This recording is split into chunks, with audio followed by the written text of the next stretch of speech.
Budaya adalah suatu pola kehidupan yang berkembang dan diwariskan dari satu generasi ke generasi berikutnya.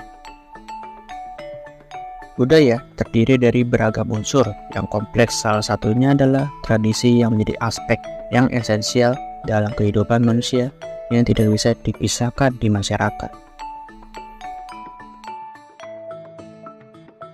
Indonesia merupakan negara yang multikultural, di mana seluruh masyarakat pasti memiliki budaya dan tradisi masing-masing yang berbeda dan unik.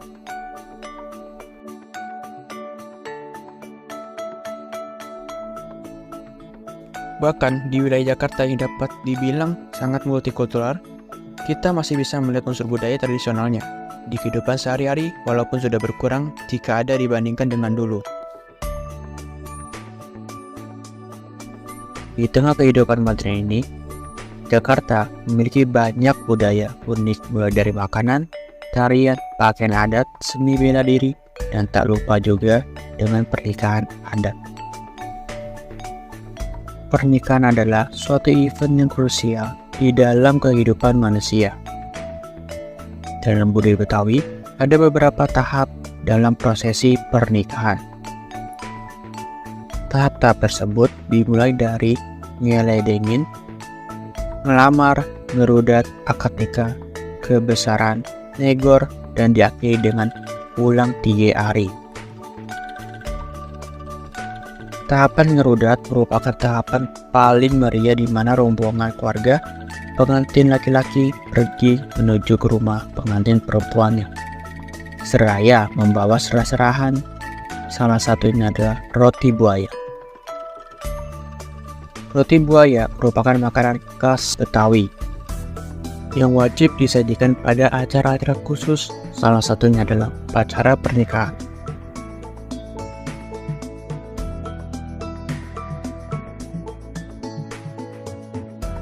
Keutamaan roti buaya dalam acara seserahan adalah sifat buaya itu sendiri, yang dalam kepercayaan masyarakat Betawi adalah buaya yang dianggap sebagai perlambang kesetiaan pasangan yang menikah untuk mengarungi bahtera rumah tangga hingga akhir hayat. Dan kali ini kami mendapatkan kesempatan untuk mewawancarai salah satu pembuat roti buaya di Jakarta. Beliau adalah Bapak Solihin. Ia sudah menjalankan bisnis roti buaya ini sejak beberapa generasi dan ia masih menjalankan bisnisnya sampai sekarang. Roti buaya yang dibuat sangat otentik dan juga sangat inovatif.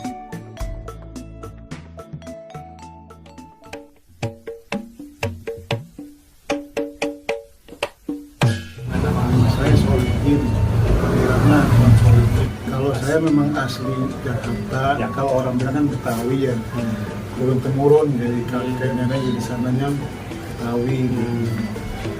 Ini juga usaha turunan keturunan, warisan lah, usaha warisan.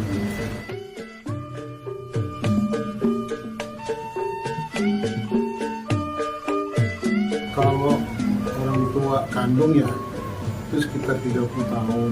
Kalau saya baru sekitar 12 tahunan. 12 tahun ngurusin usaha orang tua.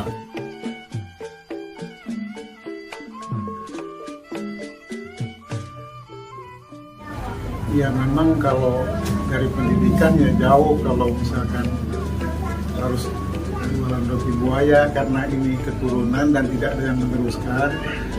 Jadi saya punya inisiatif itu, alangkah baiknya saya teruskan karena finansialnya bagus ke roti buaya.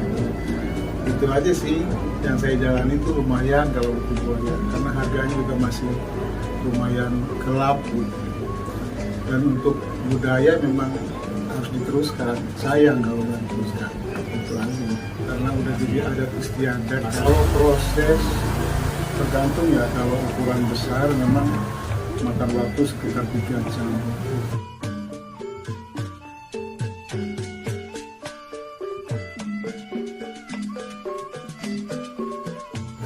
Kalau yang kecil-kecil seperti yang tadi itu, yang mini itu 1 jam. Kalau yang 2 meter itu sekitar 5 jam. Paling besar itu 2 meter. Jadi umumnya standarnya 3 atau 4 jam.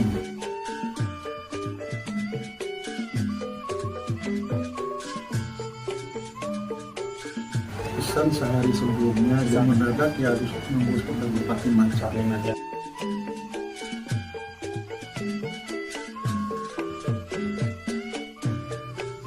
Ya kalau dari adat budayanya sih memang dulunya ada sejarah tentang simbol kesetiaan. Dari binatang buaya sendiri itu memang wanitanya satu, makanya diambil simbolnya simbol kesetiaan. Jadi diambil dari binatang buaya itu, dia wanitanya satu, jadi simbol kesetiaannya ada. Sampai mati pun buaya itu wanitanya satu, makanya diambil simbol kesetiaan dari binatang buaya itu, dibuatlah roti buaya. Jadi simbol itu adalah doa yang nggak perlu dijabarkan, tapi Tuhan Maha Tahu gitu. Maksudnya itu sampai ada anak di punggungnya itu kan simbol juga. Akhirnya pengen punya anak. Soalnya saya pernah punya sepupu tuh, katanya nggak usah pakai anak, katanya baru nikah. Ujung-ujungnya sampai sekarang belum punya anak. Tapi sih mitos saja, tapi kebanyakan seperti itu. Kalau di zaman dulu ya, di orang tua saya itu dia cuma jual bentuk, jadi rasa atau kualitas itu kurang diperhatikan. Kalau saya memang rasa kan sudah istilahnya saingan lah, dibikin empuk, dibikin enak. Kalau dulu keras ya keras, karena orang dulu bilangnya roti buaya udah pasti keras karena jualnya jual bentuk aja, jadi dibuat simbol aja. Tapi sekarang persaingan makin ketat ya, dibikin lembut, dibikin enak. Biasa itu kan dia kurang padat. Kalau roti buaya dia lebih padat, lebih lembut. Resepnya juga kan beda sama roti biasa.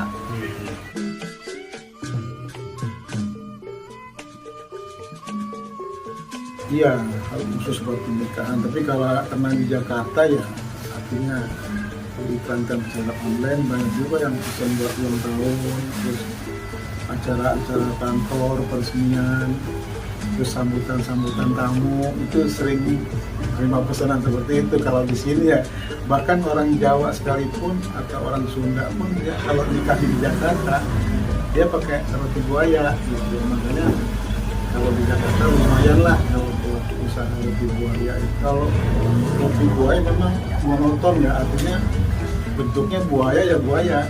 Ada juga yang pesen roti pisang, roti kepiting atau roti ikan, itu cuman buat mereka oleh-oleh aja atau hiburan.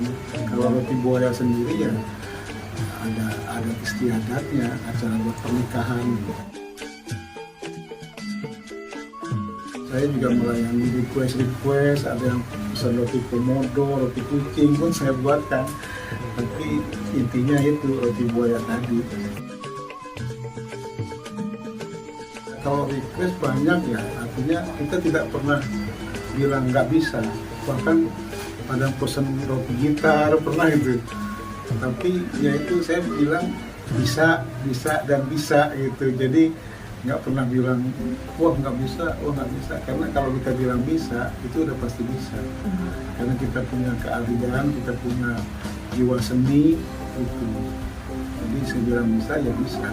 Banyak foto-foto roti gitar pun saya simpan itu fotonya.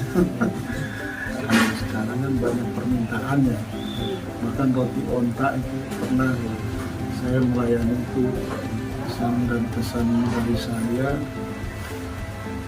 Ya, berharap ya terus ada yang meneruskan, karena roti buaya itu ibaratnya dicirikan sebagai adat istiadat atau tradisi Betawi. Jadi kalau untuk hilang nggak mungkin, tapi mungkin juga kalau sudah tidak ada yang mempelajari gitu. Karena ini penting, budaya itu jangan sampai hilang. Kalau bukan kita siapa lagi gitu.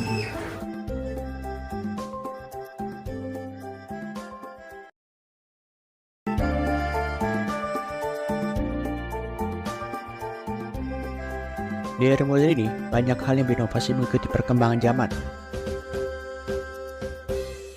Makanan tradisional juga kian berinovasi, memadukan keindahan nilai budaya, dan menjadi suatu kesatuan supaya bisa bersaing dengan makanan dari luar. Berikut ini adalah salah satu contoh dari perkembangan makanan budaya kita. Kafe Roti Buaya.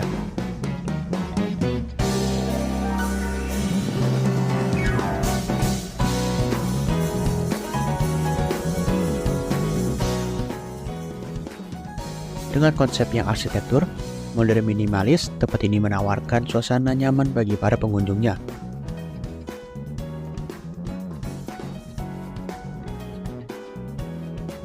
Saat memasuki kafe ini, kita akan disambut dengan aroma khas dari roti buaya yang baru dipanggang.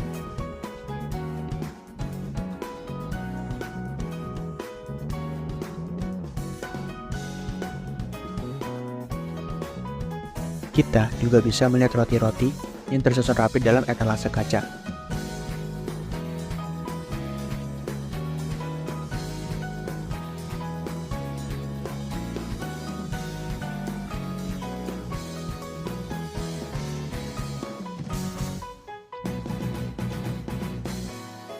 Tidak hanya roti buaya, kafe ini juga menyediakan minuman dan variasi menu-menu yang unik seperti minuman soda air mata buaya. Di sisi lain, terdapat area duduk yang indah dan nyaman. Dinding yang dihiasi dengan lukisan dan foto-foto yang menggambarkan keindahan dari nilai budaya makanan tradisional kita. Tak hanya di Jakarta saja, Cafe Cap Roti Buaya ternyata memiliki cabang yang ada di Bandung. Sehingga warga luar Jakarta yang ingin mencicipi roti buaya tidak harus jauh-jauh lagi datang ke Jakarta. Hal ini menunjukkan bahwa nilai budaya yang dipadukan dengan perkembangan zaman tidak menjadi sesuatu yang kolot, melainkan menjadi keindahan tersendiri yang patut kita banggakan dan lestarikan.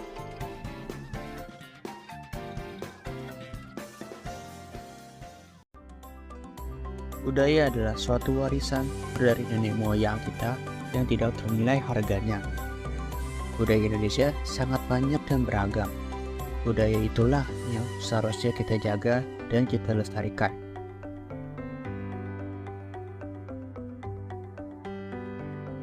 Banyak budaya Indonesia sekarang ditinggalkan oleh anak-anak muda. Bahkan mereka tidak ingin mempelajari budaya yang sudah dititipkan kepada mereka. Kalau terus-terusan seperti ini, budaya kita akan tergerus oleh zaman dan punah secara perlahan. Agar budaya kita tidak hilang, mari kita sebagai generasi penerus bangsa saling merangkul satu sama lain untuk tetap melestarikan budaya Indonesia. Mari terus kita dukung budaya Indonesia, karena kalau bukan kita, siapa lagi? Mari ambil satu langkah lebih lagi untuk terus mengharumkan budaya Indonesia sampai ke luar negeri.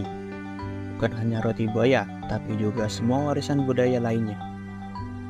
Percayalah, ketika budaya kita tidak bisa tersalurkan sampai ke luar negeri, maka hal itu akan membawa kebahagiaan dan kekaguman terhadap budaya kita sendiri.